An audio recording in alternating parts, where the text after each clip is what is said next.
So today I will discuss about the limitations of Rutherford model. So there are mainly two defects of Rutherford model. So I will discuss one by one. The first defect is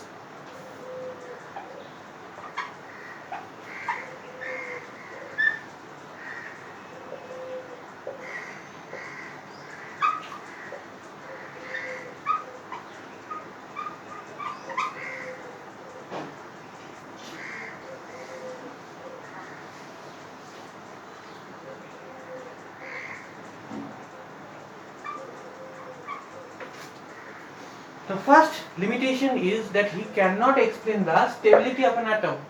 Why?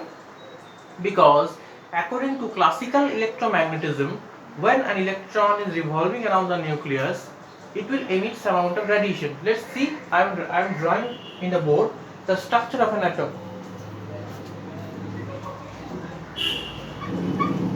So this is the structure of an atom. This is a nucleus which is positively charged, and this is an electron which is revolving around the nucleus in an orbit with a velocity. But in as it is a circular orbit, its velocity is changing continuously, because in this here the velocity is different, here the velocity is different. So the velocity is changing continuously. So what do you mean by changing velocity? Change of velocity is acceleration. So according to classical electromagnetism, the charged accelerated body always emits electromagnetic radiation. So as electron is also a charged body, it has acceleration, so it will also emit some amount of electromagnetic radiation. It will also emit some amount of electromagnetic radiation. So as it is emitting some amount of electromagnetic radiation, its energy will change continuously. As its energy will change continuously, what will happen? Its orbit will not remain circular anymore. It will change to spiral orbit. Why? As the energy is falling, it is losing its energy. I am drawing the structure of the orbit now. The orbit will be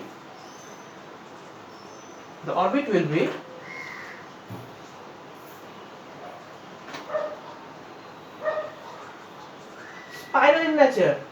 And what will happen? At last it will fall down to the nucleus by losing all its energy. And what will happen? All the entire atomic structure will destroy. But this is not the case. We are here, the earth is here, everything is made up of atom, and atom is quite stable.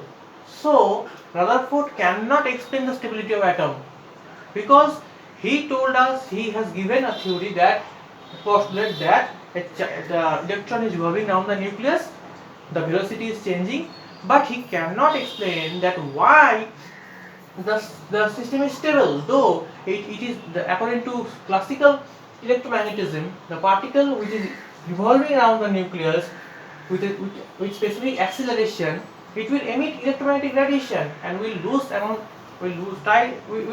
start to lose energy.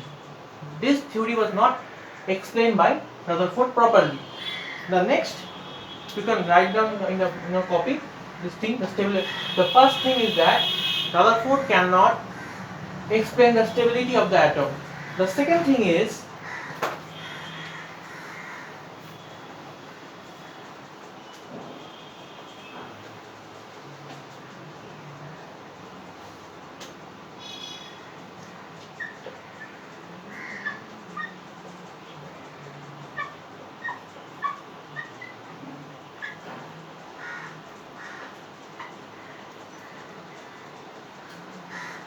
discontinuous spectrum.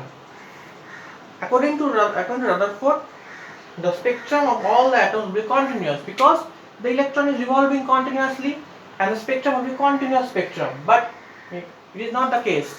In case of many atoms like hydrogen, helium, lithium, we observe discontinuous spectrum. So what is discontinuous spectrum? I am explaining this thing.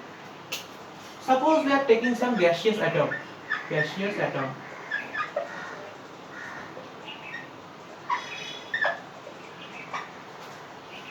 I am taking some gaseous atom which is in the ground state. I am hitting this thing with a current. So what will happen? It will get excited, and after it will get excited, it will start to radiate. What will happen? It will start radiation. The radiation will start. So if you observe the radiation in the spectrum, we will observe that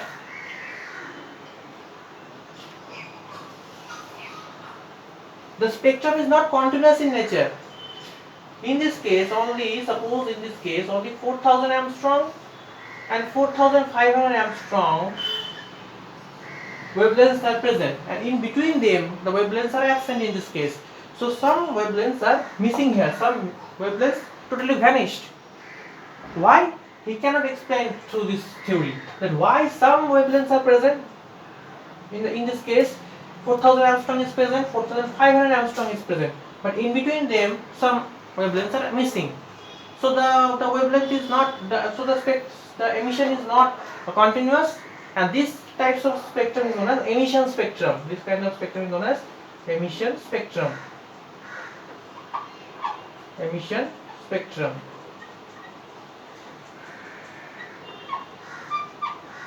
So Rutherford cannot explain the discontinuous spectrum.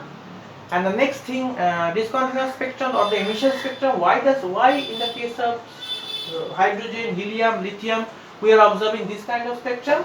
And the first thing is Rutherford cannot explain the stability of atom. In the next class, we will learn about the Bohr's theory, how Bohr rectified these two defects. These are very important defects made by Rutherford, which was rectified by Bohr. And in the next class we will read about the postulates of Bohr. So how he rectified these two theories, and he has given 3 postulates. We will learn about that. So up to that, today I have discussed about the limitations of Rutherford model. Next day I will start about the Bohr's postulates. So thank you for today. Please learn this chapter in all the books it is available. Thank you very much.